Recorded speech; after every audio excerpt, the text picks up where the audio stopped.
கொட்டி தீர்க்க போகும் கனமழை, பொதுமக்களுக்கு வெளியான அறிவுறுத்தல்.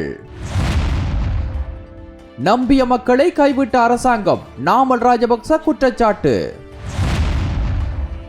பயங்கரவாத தடை சட்டம் நீக்கம், பொதுமக்களிடம் நீதியமைச்சர் விடுத்துள்ள கோரிக்கை.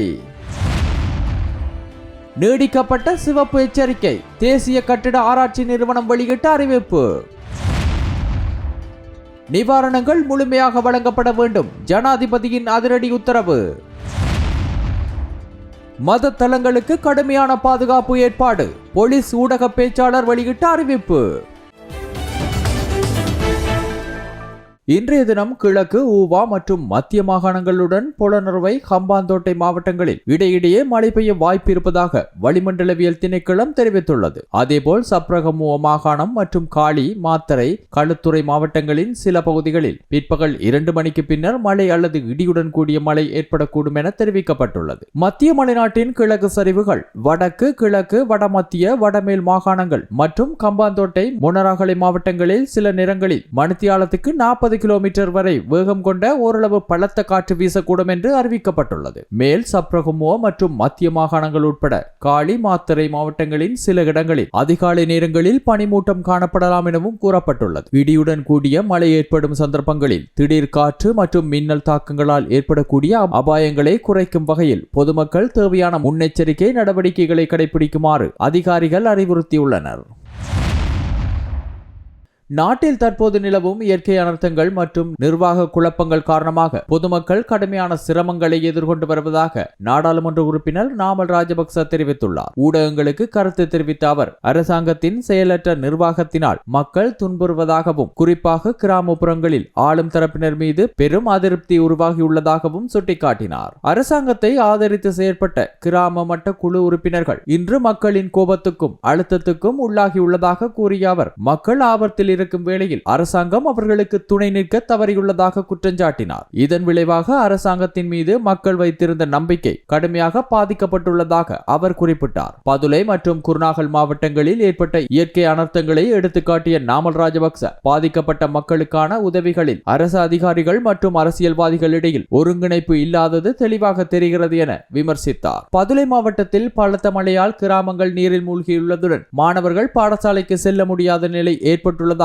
நிவாரணங்கள் இன்னும் முழுமையாக மக்களை சென்றடையவில்லை எனவும் அவர் கூறினார். அதேபோல் குருநாகல் மாவட்டத்தில் சமீபத்தில் ஏற்பட்ட அனர்த்தத்தில் ஒரே குடும்பத்தைச் சேர்ந்த பலர் உயிரிழந்த நிலையில் அவர்களுக்கான மரண சான்றிதழ்களை வழங்குவதற்கே அரசு விழாக்கள் நடத்துவது வேடிக்கையாக இருப்பதாக அவர் கடுமையாக விமர்சித்தார். மேலும் சுகாதாரத்துறையில் காணப்படும் குறைபாடுகள் மற்றும் தரமற்ற மருந்து இறக்குமதி தொடர்பான சர்ச்சைகளையும் அவர் சாடினார். முன்னர் இத்தகைய தவறுகளுக்கு அமைச்சர்கள் பொறுப்பேற்க வேண்டும் என்று கூறியவர்கள் இன்று அதிகாரிகள் மீது பொறுப்பை தள்ளிவிட முயற்சிக்கின்றனர் என அவர் தெரிவித்தார். ஜேவிபி ஒழுக்கம் மற்றும் நல்லாட்சி குறித்து பேசும் கட்சி என கூறப்படும் நிலையில் தற்போதைய அரசாங்கத்தின் செயற்பாடுகள் அதற்கு முற்றிலும் முரணாக உள்ளதாகவும், போலீஸ் மற்றும் அரசு அதிகாரிகள் அரசின் அழுத்தங்களுக்கு உட்பட்டு செயற்பட வேண்டிய சூழல் உருவாகியுள்ளது எனவும் நாமல் ராஜபக்ச குற்றம் சாட்டியுள்ளார். எனவே அரசாங்கம் வெறும் பேச்சுகளுடன் நிற்காமல் நேரடியாக மக்களிடையே சென்று அவர்களின் உண்மையான பிரச்சனைகளை அறிந்து உடனடி தீர்வுகளை வழங்க வேண்டும் என அவர் வலியுறுத்தினார்.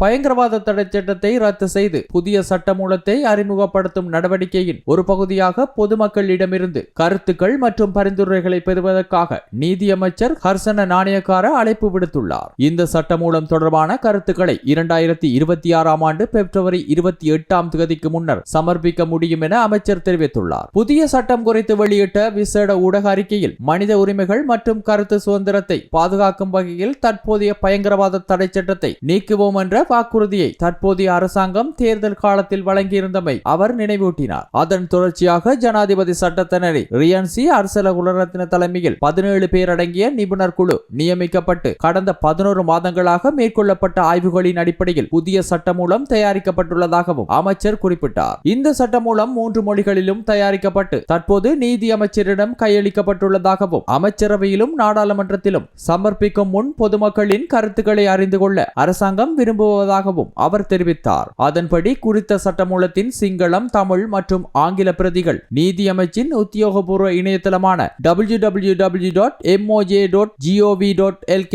என்ற இணையதளத்தில் வெளியிடப்பட்டுள்ளன. இந்த ஆவணம் இறுதி சட்ட மூலம் அல்ல என்றும் பொதுமக்கள், சிவில் அமைப்புகள் மற்றும் சம்பந்தப்பட்ட தரப்பினரிடமிருந்து கிடைக்கும் ஆலோசனைகள் மீண்டும் நிபுணர் குழுவினால் பரிசீலிக்கப்படும் என்றும் அமைச்சர் உறுதியளித்துள்ளார். மேலும் காவல்துறை மற்றும் பாதுகாப்பு தரப்பினரின் அதிகாரங்கள், பொறுப்புகள் தொடர்பாகவும் பொதுமக்கள் தங்களின் கருத்துக்களை முன்வைக்கலாம் என நீதி அமைச்சர் கர்சன நாணயக்கார தெரிவித்துள்ளார்.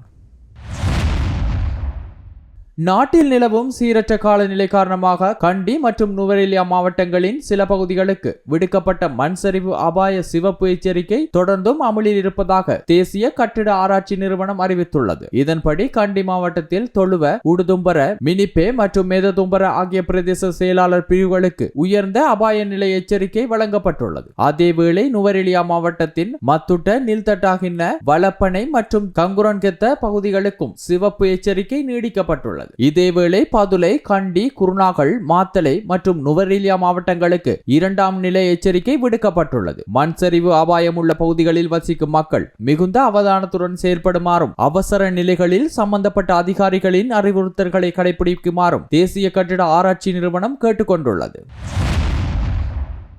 வரவிருக்கும் பண்டிகை காலத்தை முன்னிட்டு மத வழிபாட்டு தலங்களில் பாதுகாப்பை அதிகரிக்க போலீசார் தீர்மானித்துள்ளனர். இதற்கமைய விசேட பாதுகாப்பு திட்டம் ஏற்கனவே தயாராகியுள்ளதாக போலீஸ் ஊடக பேச்சாளர் உதவி போலீஸ் அத்தியட்சகர் எப்ஜு வுட்லர் தெரிவித்தார். பண்டிகை நாட்களில் பெரும் எண்ணிக்கையிலான பொதுமக்கள் மத நிகழ்வுகளில் கலந்து கொள்வதை கருத்தில் கொண்டு கூடுதல் போலீஸ் உத்தியோகத்தர்கள் கடமையில் ஈடுபடுத்தப்பட்டுள்ளனர். சீருடை அணியாத சிவில் போலீஸ் உத்தியோகத்தர்களும் புலனாய்வு பிரிவு அதிகாரிகளும் பாதுகாப்பு பணிகளில் இணைக்கப்படுவார்கள் எனவும் அவர் கூறினார். மேலும் இந்த பாதுகாப்பு நடவடிக்கைகளுக்கு முப்படையினரின் முழுமையான ஒத்துழைப்பும் பெறப்பட்டுள்ளதாகவும் அமைதியான மற்றும் பாதுகாப்பான பண்டிகை காலத்தை உறுதி செய்ய தேவையான அனைத்து செயற்பாடுகளும் மேற்கொள்ளப்பட்டுள்ளதாகவும் போலீசார் தெரிவித்துள்ளனர். இது குறித்து மேலதிகமாக விளக்கம் அளித்த போலீஸ் ஊடக பேச்சாளர் அந்தந்த போலீஸ் பிரிவுகளில் உள்ள மத தலங்களில் நிர்வாகிகளுடன் கலந்துரையாடி எதிர்வரும் அனைத்து மத நிகழ்வுகளுக்கும் பாதுகாப்பு வழங்க நடவடிக்கை எடுக்கப்பட்டுள்ளதாக கூறினார். அதே நேரத்தில் பொதுமக்களும் விழிப்புடன் இருந்து